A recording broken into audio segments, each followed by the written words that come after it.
नाम बड़ा बढ़िया रखा है, जन विश्वास। अब ये तो मैं यही जानना चाहता हूं उस कागज के पीछे कौन सी चीज है। बहरहाल मैं माननीय मंत्री जी, हमारे यहाँ कहावत है, महाराष्ट्र में भी होगी, गुजरात में भी होगी, नाम बड़े और दर्शन छोटे। मैं क्यों कह रहा हूं ये बात, इसके पीछे एक कहानी छोटी सी सुनाऊं। There is a paper on criminology in my university as part of Department of Social Work। तो क्रिमिनोलॉजी में हम लोग पढ़ाते थे white collar crime versus blue collar crime. तो माननीय सभापति जी, एक निम्न आय वर्ग का आदमी भूख से परेशान होकर के एक दुकान से ब्रेड का एक टुकड़ा लेके भागता है। पुलिस उसको चेज करती है, थाने में बिठाती है, तूने ब्रेड की डकैती की। एक कॉरपोरेट का आदमी 1 लाख करोड़ का घपला करता है, उसे सोफे पे बिठा करके उसके साथ डील की जाती है। मैं एक स्पष्ट झुकाव जो इस बिल के माध्यम से देख रहा हूं आपके समक्ष मैंने रखा। माननीय मंत्री जी, ये फ्राइडियन स्लिप भी नहीं है, माननीय मंत्री जी यहाँ है, मेरे मुंह से प्रधानमंत्री निकल गया था। तो मैं माननीय मंत्री जी से कहूंगा कि ये जो कॉरपोरेट के प्रति झुकाव है, इस पर थोड़े लगाम की आवश्यकता है। मेरे देश और मेरी सरकार में फर्क है। ये फर्क 75 वर्ष पूर्व भी था, ये फर्क 75 वर्ष बाद भी रहना चाहिए, क्योंकि आज मैं जहां जा रहा हूं वहां यूट्यूब बैन कर दिया गया है, जर्नलिस्ट हैव बीन बैन, और मैं वहां जा रहा हूं सदन की तरफ से, अपने दल की तरफ से, राष्ट्रीय जनता दल की तरफ से मैं अंत में माननीय मंत्री जी को जय हिंद के माध्यम से कहता हूं कि तय करिए कि सरकार किसके लिए है।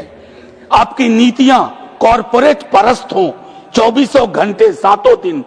समृद्धि के 5 टापू सिर्फ चुनाव में वोट नहीं देते हैं, असमानता के महासागर वाले लोग ही आपको चुन के यहां तक बिठाए हैं, नहीं तो यहां और वहां में फर्क नहीं है।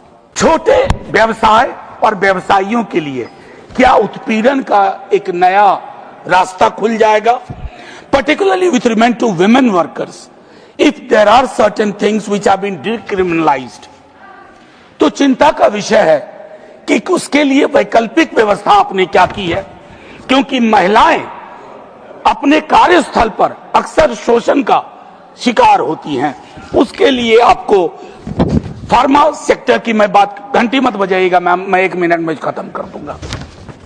वैसे भी इस पर मैं आपको कहूं कि फार्मा सेक्टर को लेकर के शक्ति भाई ने लाइटर वेन में एक बात कही, मैं गंभीरता से मैं भी एक बात कह सकता हूं कि बीते वर्षों में हमारे देश के, चूंकि हमें फार्मा में हमारा योगदान है, तो हमारी शिकायतें WHO और अन्य मुल्कों में भी हुई हैं, शिकायतें दर्ज की गई हैं। उसके मद्देनजर मुझको लगता है कि इसे रिविजिट करने की बेहद आवश्यकता है। मैं विश्वविद्यालय में शिक्षक हूं, हो सकता है कि मैं वाइस चांसलर ना बनूं, लेकिन कानूनी तौर पर मेरी बाध्यता ऐसी ना करिए कि तू वाइस चांसलर नहीं बन सकता। मेरी इस बिल से मूल अवधारणागत प्रतिरोध इसलिए है कि highest position in an organization, people from the organization cannot even aspire to reach there। मैं क्या ही कहूं, बहुत विचित्र दौर है माननीय उपसभापति महोदय। महापुरुष जो इतिहास के थे, उनको लड़ाते लड़ाते नेहरू पटेल, नेहरू गांधी, नेहरू सुभाष, और अब बात बीजू बाबू तक आ गई। तो खैर मैं इसमें जाना नहीं चाहता, लेकिन don't put a force against each other. I think this is against the basic spirit of our constitution and the way it was envisaged। माननीय उपसभापति महोदय, मेरा यह मानना है कि अभी जब हम लोग यहां बात कर रहे हैं तो उस सदन में संभवतः लेफ्ट विंग एक्सट्रीमिज्म के खात्मे पे बातचीत हो रही है, और अच्छी बातचीत हो रही है, मैंने लॉबी में बैठ के देखा। लेकिन इसमें महत्वपूर्ण भूमिका किन्होंने निभाई? They are the unsung heroes, the CAPF। I would say unsung इसलिए न सर, श्रद्धांजलि के देश में हम तब्दील हो गए। शव, पार्थिव शरीर आया, श्रद्धांजलि हुई, तस्वीरें खींची गई, और हमारे कर्तव्यों की इतिश्री हो गई। हमें चिंता नहीं कि उनका प्रमोशन क्या हो रहा है। वो किस हालात में जी रहे हैं। माननीय उपसभापति महोदय, स्टेक होल्डर से तो बात हो। आपके तमाम बिलों में मैं इन दिनों देख रहा हूं स्टेक होल्डर कंसल्टेशन का कोई उसकी पृष्ठभूमि नहीं है। माननीय उपसभापति महोदय, ये परिस्थितियां विचित्र हैं। अगर एक सेकंड लेफ्टिनेंट आर्मी में can aspire to become the chief of the army, shouldn't it apply here? Coast Guard is headed by somebody from within the cadre. तो ये क्या गुनाह किया है सीएपीएफ के हमारे अधिकारियों ने, मैं एक और हमारे जवानों ने। मैं माननीय उपसभापति महोदय, आपके माध्यम से ये कह रहा हूं कि इनमें जब मैं यहां आज बोल रहा हूं, एक व्यापक धारणा है। मैंने दोनों ग्रुप से बात की है, आईपीएस ऑफिसर से भी मेरे कंसल्टेशन हुए, कई दोस्त हैं।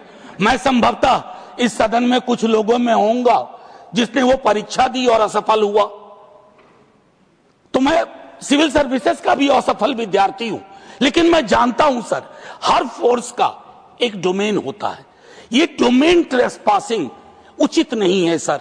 मैं आपके माध्यम से यह आग्रह करूंगा, एक सेकंड क्लास सिटीजनशिप वाली फीलिंग उनके अंदर आए, और वो भी तब जब उनके अंदर एक भरोसा हुआ था न्यायालय के निर्णय के बाद कि हमारे जो पेंडिंग डिमांड है, प्रमोशन से लेकर के हिरार्की में जो एक चोकिंग थी उसको खात्मे की, उस पर हमें विचार करने की आवश्यकता थी।